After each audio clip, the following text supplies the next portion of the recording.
Welcome to the deep dive. Today we're going to be looking at how language actually works. Oh, yeah. With the help of Noam Chomsky and specifically his current issues in linguistic theory. Nice. So we're going to be talking about like what makes language tick, what makes a good grammar good, and how do we even begin to understand each other. Yeah.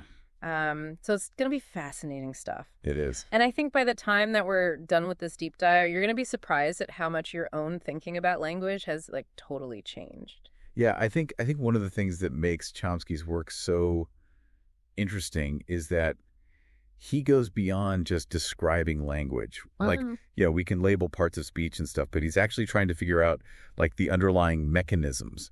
What makes it possible at all. Yeah, it's like you're trying to crack the code of language. Yeah, exactly. Like the hidden blueprint for how it works. Okay, so Chomsky uses this term linguistic theory, but he's really focusing on like how we generate language, right? Yeah. Like how do we produce such a huge, almost infinite number of sentences using this like pretty limited set of words and rules. Yeah, and that's where this idea of a transformational model comes in. You know, it's like, imagine you're baking a cake. Okay. You got your ingredients right, flour, sugar, eggs, all that stuff. Yeah. But it's the recipe, the steps that you follow that turn those basic ingredients into something delicious. Yeah.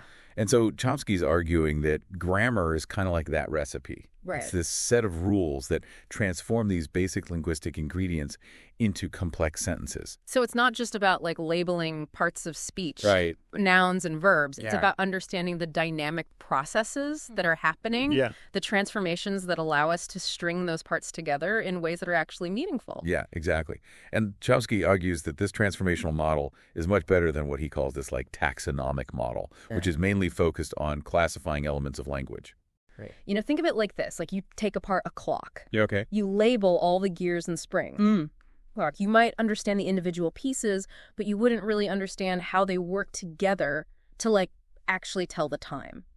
Yeah, you know what? I always found sentence diagramming super confusing. Yeah. Like we were just taking sentences apart without really understanding what made them work. Right. So this transformational model is more about understanding like the engine that drives language.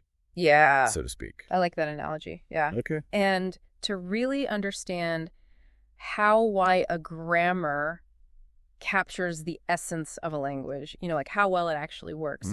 Chomsky proposes 3 levels of adequacy. Okay, let's hear about these levels. All right, so the first one is called observational adequacy. Okay. And it's kind of like creating a dictionary. Right. You're just listing the words and their basic definitions. So you're simply observing like the surface features of a language. Okay, so it's like a starting point. But it doesn't really tell us the whole story. Right, exactly. You know, then we move to descriptive adequacy. Okay. Now we're going a little bit deeper. Trying to understand the relationships between words and phrases. So not just like what words mean in isolation, but how they work together to create meaning? Exactly, precisely. And this is where things get really interesting. Okay. So think about these 2 sentences. John is easy to please, and John is eager to please. Okay. Now, they look really similar on the surface. Right. But they mean very different things. Yeah. In the first sentence, John's the one being pleased. Right. In the second sentence, he's the one doing the pleasing. Exactly. Yeah. And a purely taxonomic approach might struggle to explain that difference because it's too focused on this surface structure. Okay. The order of the words. To really get why they're different, you need to look at what Chomsky calls deep structure. Deep structure. Yes. This is where we get to the heart of Chomsky's theory, right? That's right. This is about understanding like the underlying meaning, the hidden logic that shapes how we interpret sentences. Exactly. And Chomsky argues that the transformational model is crucial for capturing this deep structure, for revealing those underlying relationships that determine meaning. So the transformational model, it's like a key that unlocks the deeper meaning behind the words that we see and hear. It helps us see beyond the surface to get the real message. I like that. That's a great analogy. And this is where Chomsky's work starts to challenge some traditional views of language. Okay. He's suggesting that language isn't just this tool for communication. It's actually a reflection of how our minds work. Whoa. How we structure and interpret the world around us. Yeah, that's a powerful idea. Yeah. It makes you realize that how we use language is so deeply connected to how we think. Right. And how we understand the world. Exactly. And that leads us to another really fascinating aspect of Chomsky's work, his critique of traditional approaches to phonology, the study of sounds in language. So he argues that just classifying sounds, what he calls taxonomic phonemics, isn't enough. Okay. We need to understand how those sounds interact and change based on context. Okay, can you give me an example of what you mean by that? Sure. Like, I'm trying to wrap my head around how sounds can actually change depending on the context. Okay, so take the word telegraph, for example. Okay. The way we pronounce the T at the beginning of the word changes slightly, depending on the sound that follows it. That's interesting. I've never really thought about it that way before. Yeah, most people don't. And Chomsky's point is that these subtle shifts in pronunciation reveal a deeper level of complexity in language, that there's this rule-based system that governs how sounds interact. So it's like there are these hidden rules operating behind the scenes, shaping how we produce and perceive sounds. Exactly. And Chomsky argues that these rules aren't arbitrary. Okay. They reflect the underlying structure of language.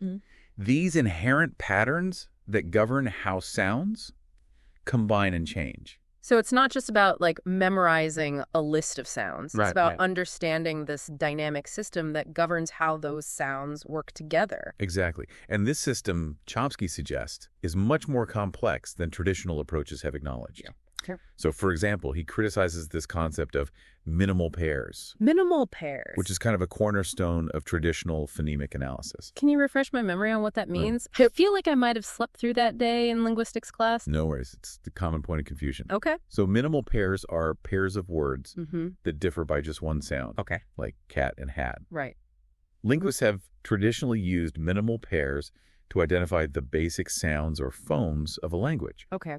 But Chomsky argues that relying solely on minimal pairs can actually be misleading. Okay, so how does he challenge this idea of minimal pairs? Well, he provides examples like writer and writer. Okay. Where the phonetic differences, how the words actually sound, don't perfectly align with the phonemic differences. Okay. It gets a little technical. But essentially, he's showing that we need a more sophisticated approach than just relying on minimal pairs to understand the nuances of pronunciation. So Chomsky's saying that the traditional tools of linguistic analysis, like minimal pairs, aren't always adequate for capturing the complexity of real language. Right. It's kind of like trying to measure a curved line with a straight ruler. Yeah, that's a great analogy. Okay.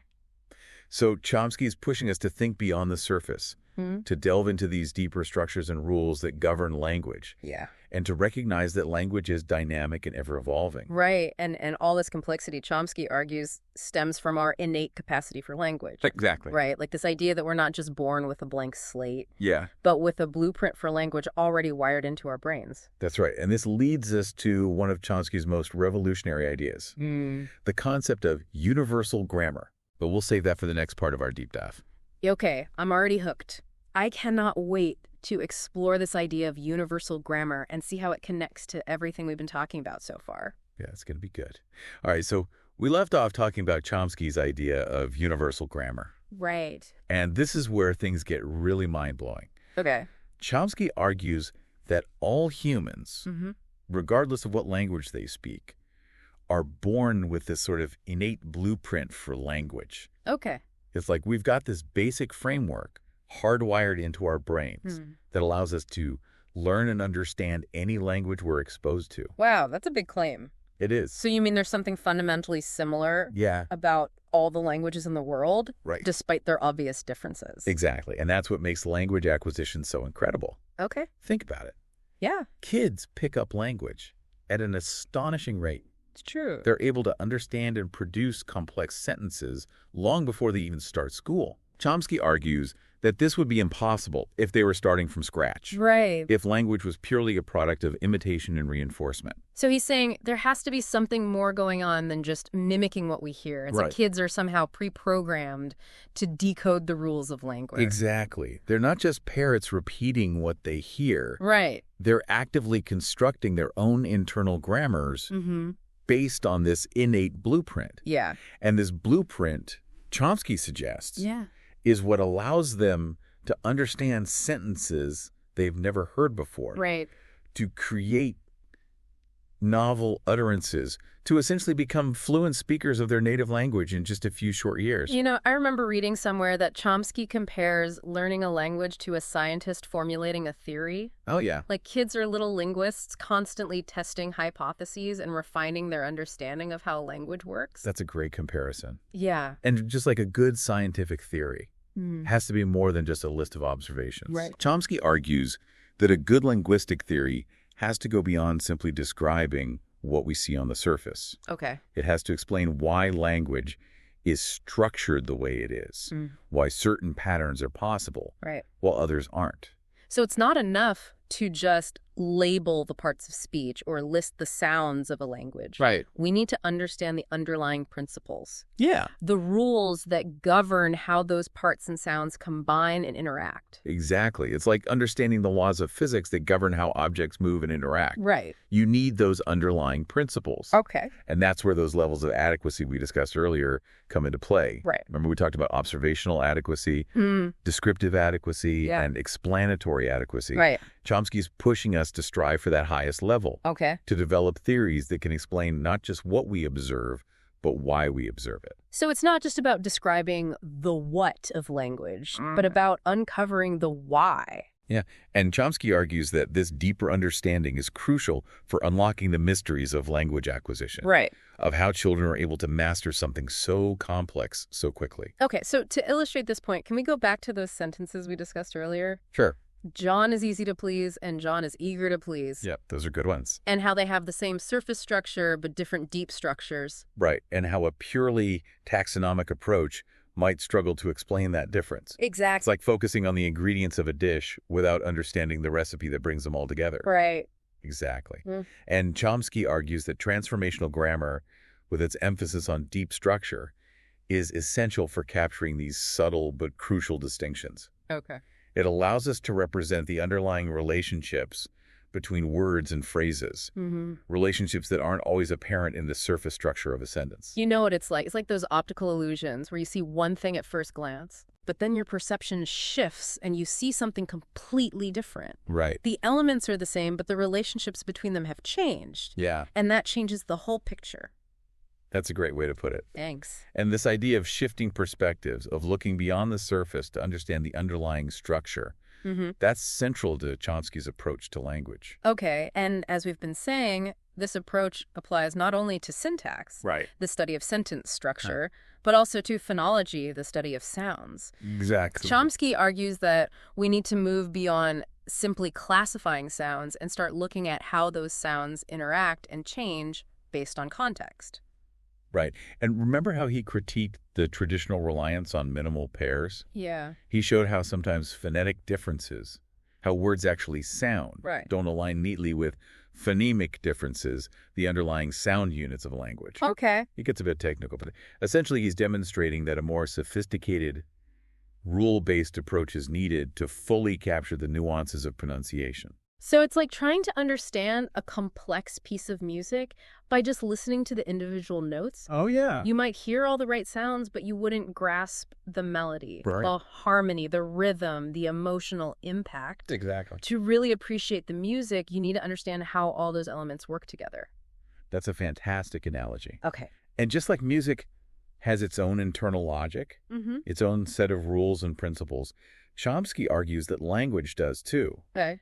He suggests that syntax in particular has its own autonomy, Okay. meaning that it operates according to its own internal logic that can't be reduced to phonology or semantics. So he's saying that sentence structure has its own set of rules, its own internal consistency that's independent of the sounds of the words or the meaning they convey. Yeah, exactly. It's like recognizing that the blueprint for a building is a distinct entity from the materials used to construct it or the purpose the building serves. Right. Each level has its own logic, its own set of constraints.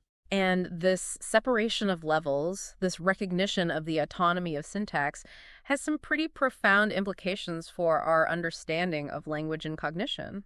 It does. It suggests that our minds have a specialized module for language, a mental faculty that operates according to its own unique set of rules. Right.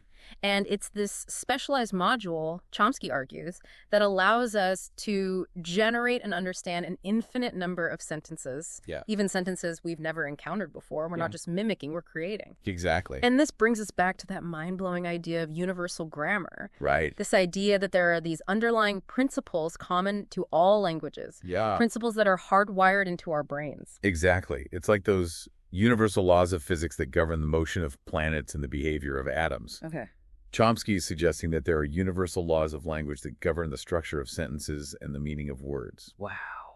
And these universal laws, he argues, are not simply a product of experience. They're innate part of our biological endowment as human beings. Mm-hmm. And it's this innate endowment that allows children to acquire language with such remarkable speed and accuracy. Yeah. A feat that would be impossible if they had to learn everything from scratch. You know, it's funny. We often take language for granted. Yeah. But when you really stop and think about it, it's truly remarkable. It is. It's like we have this incredible superpower, this ability to communicate complex ideas, to share our thoughts and emotions, to build entire worlds with words. It is remarkable. And Chomsky's work helps us appreciate just how extraordinary language really is. Yeah. He challenges us to look beyond the surface, to delve into the hidden depths of language, to unravel the mysteries of this uniquely human ability. Okay, so we've explored Chomsky's ideas about universal grammar, Right. the levels of adequacy in linguistic theory, the importance of deep structure, and the complexities of phonology. But how do all these pieces fit together? How do we actually use this complex system to understand each other in real-life situations? That's a great question. I feel like we need to connect this back to our own experience of language. Right, that's a great point. And that's actually what we'll explore in the final part of our deep dive. Okay. We'll look at how Chomsky's work sheds light on the process of language perception and how we use our knowledge of grammar to make sense of the world around us. Okay. Stay tuned. Okay, so we've spent the last 2 parts really unpacking these complex ideas about how language works. Yeah, we have. You know, from deep structure to universal grammar. And I'm really curious about how this all plays out, like, in real life, you know? Right. How do we actually use this complex system to understand each other? Yeah. Especially when conversations can be, like, messy and unpredictable. Yeah, that's a great point. And that's where Chomsky's work gets even more fascinating, you know? Right. He really challenges this traditional view of language perception as like a linear process, like decoding a message one word at a time. Right. It's like those old telegraphs where each letter had to be sent like individually, you know, dot by dot, dash by dash. Exactly. It just seems way too slow and clunky for how we actually experience language. It is. Chomsky suggests that we rely heavily on prediction. Okay. So our brains use our knowledge of grammar, you know, our internalized rules to anticipate what's coming next. So it's less like passively receiving a message and more like actively constructing meaning as we go. That's a great way to put it. Yeah. Think about how you can often understand someone even if they mumble or speak really quickly or even leave out words. You're not just hearing the individual sounds. Right. You're using context and your knowledge of language to fill in the gaps. It's like those jazz musicians who can improvise a whole melody based on just a few chords. Oh, yeah, I like that. You know, they're anticipating the harmony, the rhythm, the overall structure of the music, even when it's not explicitly stated. Exactly. We're all linguistic improvisers in a way. Right. Constantly predicting and interpreting, building meaning from this flow of conversation. Yeah, that makes me think about how misunderstandings happen. Right. If we're both relying on predictions, but our assumptions are different, then we might end up interpreting the same words in totally different ways. Absolutely. And this predictive process is influenced by all sorts of things, you know? Like what? Our background knowledge, our cultural context, even our emotional state at that moment. Right. It's why a seemingly simple phrase can sometimes lead to a whole lot of confusion. So language isn't just about the words themselves. It's about this complex interplay between what's said, what's implied, and what each person brings to the conversation. Exactly. And Chomsky's work really helps us understand why communication can be so challenging sometimes. Yeah. And why it's so important to be aware of these like hidden layers of meaning. It's almost like he's given us this new lens through which to view language. One that reveals all these subtle but powerful forces that work. Yeah. Making me rethink everything from everyday conversations to the way we learn and use language, like, throughout our lives. And that leads us to a pretty profound question. Yeah. Okay. If language is so deeply intertwined with our cognitive abilities, Right. if it's truly a reflection of how our minds work, what does that tell us about human nature itself? Whoa. That's almost too big a question to wrap my head around. It is. But I guess it suggests that we're not just passive receivers of information. Yeah. We're active creators of meaning. Yeah. We shape and interpret the world through this lens of language. Exactly. And that creative capacity, that ability to generate and understand an infinite range of expressions, that's part of what makes us uniquely human. It makes you wonder, doesn't it, if our capacity for language is so fundamental to who we are, Yeah. what does our language reveal about us individually and collectively? It's a great question. It's something to ponder as you continue your own exploration of language. Yeah. Pay attention to the choices you make, the words you use, the way you construct your sentences. You might be surprised at what you discover about yourself and the world around you. You know what? This whole deep dive has been an incredible journey. It has. Chomsky's work has given us so much to think about, not just in terms of how language works, but also about what it means to be human. It has been a pleasure diving into these ideas with you, and hopefully this deep dive has sparked your curiosity and given you a new appreciation for the power and complexity of language. Absolutely. And for all of you listening, we encourage you to continue exploring these ideas on your own. Pick up Chomsky's work. Listen to other podcasts, have conversations about language with your friends and family. Right. The more you engage with language, the more you'll discover about its hidden depths and its profound impact on our lives. Until next time, keep diving deep.